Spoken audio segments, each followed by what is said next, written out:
Bringing in Congressman Scott Perry of the 10th Congressional District. Good morning, Congressman. How are you? I'm well, Gary. Good morning. I did not know that you're a guy that doesn't. You do tan well, but I didn't know you didn't need sunscreen at all. Good for you. I hate it. I mean, I don't like being greasy. I don't know what it is. Yeah, I don't know who loves it, but we gotta. I know. We got to protect ourselves. I've done it every now and then, and I mean, I wear a hat. I do all the kinds of things like that, and I've never.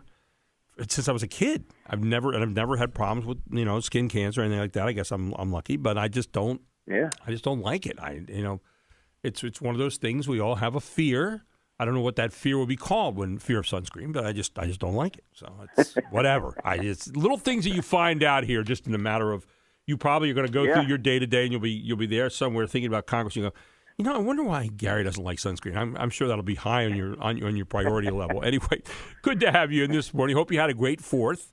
And I know you probably get a great Independence Day. Did you get around to a lot of events on the 4th there, Congressman?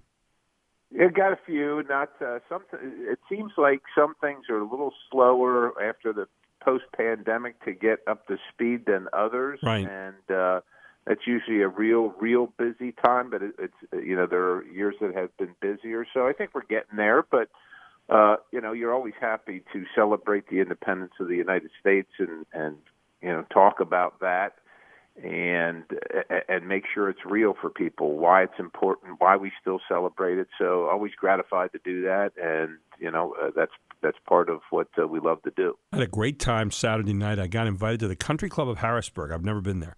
And what a beautiful place. But it is nice. And a friend of mine, Charlie Giroux, invited us up. Of course, Charlie running for governor. And right. But we sat out in the back patio, and kids and families out there. It was so nice just to sit back and watch all these people interacting, or hundreds of people. And then they had fireworks down over the river there. You can see right down over the Susquehanna River, and just beautiful. And, just fun to watch people out again, getting around. I mean, that was and up there, they had no problem getting a lot of people out. It was really amazing. And I was in York on Friday night, first Friday. Downtown was packed, people walking everywhere. I mean, it is good to see that again, and no matter what. And slow though it may be getting out there, I think people are really kind of getting back to some sense of normalcy. I think you're right, Gary. But, the other thing is I think we kind of at some point didn't realize we took that for granted, like many things. Yeah.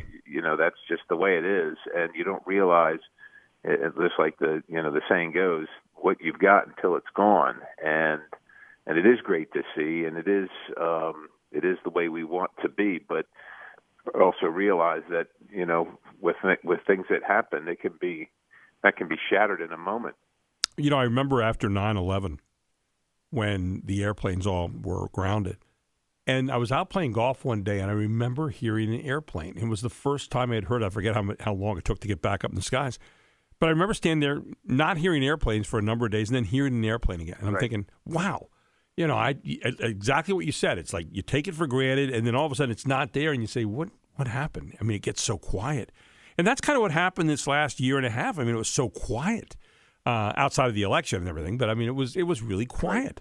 And so now seeing people back out again and kibitzing and moving around, there's still some mess, and I respect that. I mean, I get the idea, but it is interesting to see people kind of. It reminds me of kind of like the movie Wizard of Oz. You see the Munchkins after the Wicked Witch of the East gets hit by the house, and they all kind of quietly and carefully start coming back out to see what's going on, right? Yeah, I mean, that's kind of where we're at right now a little bit, I think, in our country. Yeah, it is that. It seems to be that way, and we're all trying to figure out if it's okay and what people will think. Yeah, I hate to say it that way, but I sense it. Took the family out to get some ice cream, local place here, and there's a line, and because it's hot, Gary, and which is great that everybody's out, but you're looking at everybody and you're thinking, a few months ago, it was 6 feet in between if you're even allowed to come. Everybody had a mask on, and you're looking. Right. You can tell people are looking at you, and you wonder if they're thinking, is it okay where I'm standing? Exactly. Are we allowed to be this close? Am I going to be? What's the shamed? Am I going to be shamed because I'm here with my family and we're all congregating? Just a couple months ago, it wasn't okay. And for some people, like you said, they still feel uncomfortable with it, and it's important to respect everybody's viewpoints on the thing.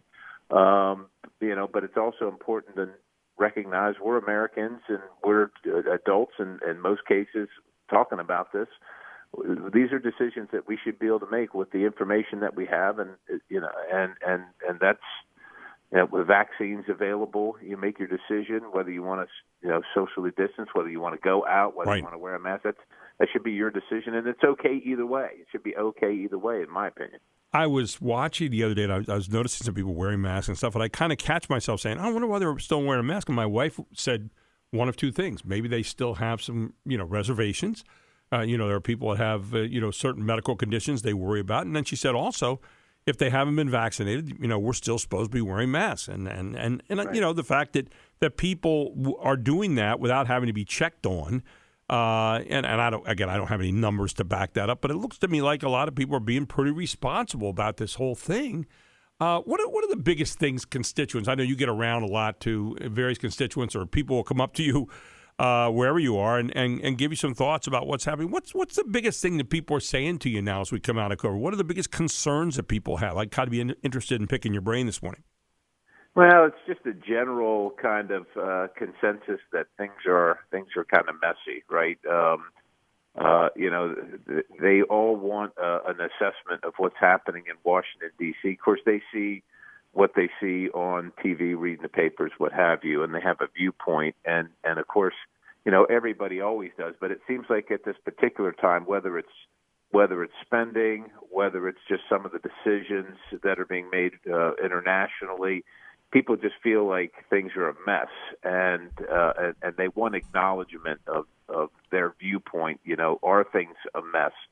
And I want to be careful with that, because there's a lot of reasons to be disappointed in your day and be kind of glum, but I don't want to be the person that brings people down and depresses them further. I don't want to be denying reality too, but we have endured a lot of things and screwed up times and people's viewpoints in the past before, and we've come through it. So I think that it's important to be optimistic, but to realize that, look, democracy's messy and it's imperfect. So that seems to be the general theme, Gary, and it kind of crosses a whole lot of different things, from COVID to, like I said, we're spending too much money, to these are screwy decisions in Washington. What's happening at the border internationally? We're handing over Afghanistan to the Taliban, et cetera. And every person's got a different viewpoint on all those kind of those different subjects, but they seem very interested to talk to me about it on a regular basis. I'm with Congressman Scott Perry here on a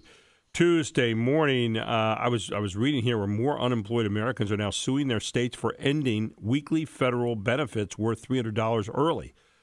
Last month, the state judge ordered Indiana to bring back the support for unemployed workers and freelancers. Indiana is one of the 26 states to withdraw from federal unemployment programs early, hitting the pockets of millions of households as of July 3rd. 24 states have already ended the extra COVID support, with 2 more states to follow later on in July. Congressman, before we get to Afghanistan, one of the biggest problems we're having right now are a lot of people who have small businesses are trying to get people back, and $15 an hour minimum wage increase, a lot of people unemployed, some people taking the time off because they're getting money from the government over the various packages that have come out. What's your take on all that? Is it good or bad for the country? I mean, obviously, something's going to happen once these regulations pretty much dry up in September anyway. But right now, a lot of states are jumping the gun and saying, hey, we're going to end those now because we want people getting back to work. Your thoughts on all that?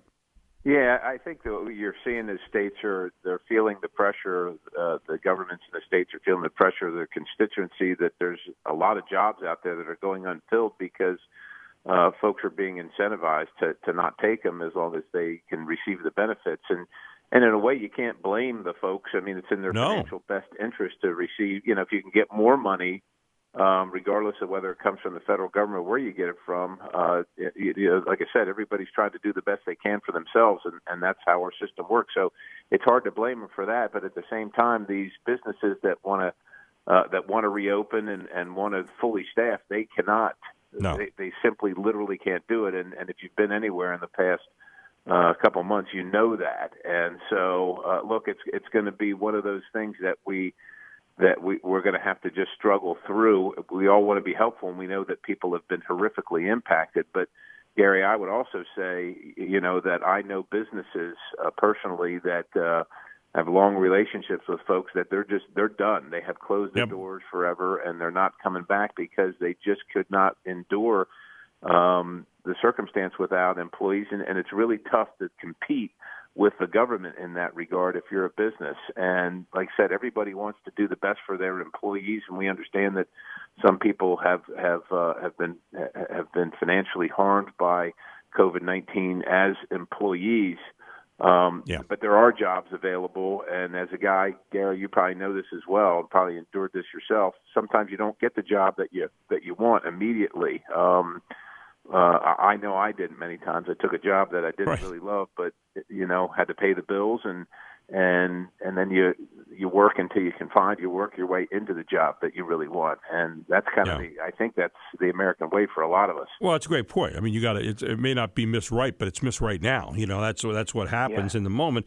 The American Rescue Plan, by the way, offers the aid until September 6th. Some governors claimed the benefits were overly generous, contributed to complaints from employers who couldn't fill job vacancies. And you see a lot of the restaurants, for example, in New York, that up till now have been open every day, but maybe Monday when they had off, and now they're not open till the weekend. So that's interesting. You're a veteran, obviously. You've served. You've been in Afghanistan. You've been in other places. Afghanistan, we're coming home, and we're hearing stories about the Taliban taking over territory behind us. You think about how much of this was hard fought for and won, and now it looks like we're going back to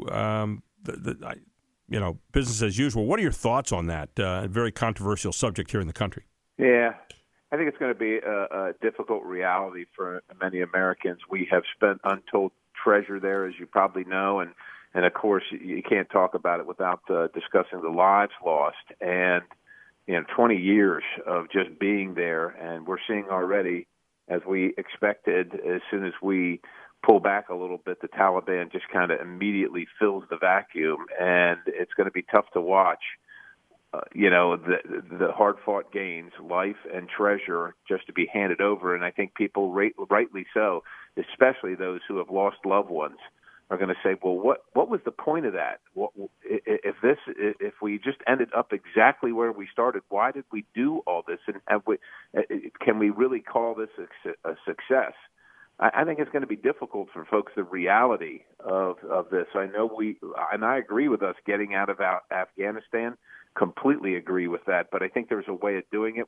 It doesn't appear we're leaving a counterterrorism force in place, and so literally we are. It's kind of like Iraq to me, Iraq 2.0, where we're not safeguarding any of the gains that we made, including safeguarding the ability to check potential attacks on the United States from that territory. We're not even safeguarding that. We're just literally leaving everything behind, and the vacuum is going to be filled with the folks that we originally fought. Now, of course, it was Al-Qaeda at the time mostly, but the Taliban has shown a willingness to work with Al-Qaeda, regardless of what treaties and agreements say. And it's just look, it's a tough situation for any of the leaders, whether it was President Trump or President Biden. And I think one of the things it's hard to get consensus on it. One of the things that people, and again, you being in the military know this probably better than anybody, that I've talked to different veterans and saying, hey, if you're going to stay, then you need a clear-cut set of orders. This is what we're doing, okay? And that, when politicians get involved so many times in this, you don't get the clear-cut set of orders that you would hope that you would have in a time where you're, what are you doing now at this particular point? About half a minute left. Final thoughts. Yeah.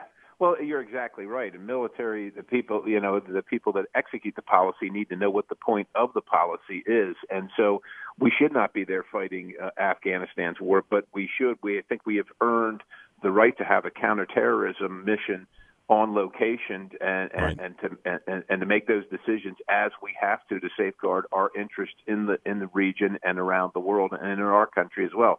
We're not doing that though, and so it's been murky for a long time. Well, Congressman, appreciate you taking the time to be with us this morning. Use that sunscreen regularly, and I'll be thinking about you. All right.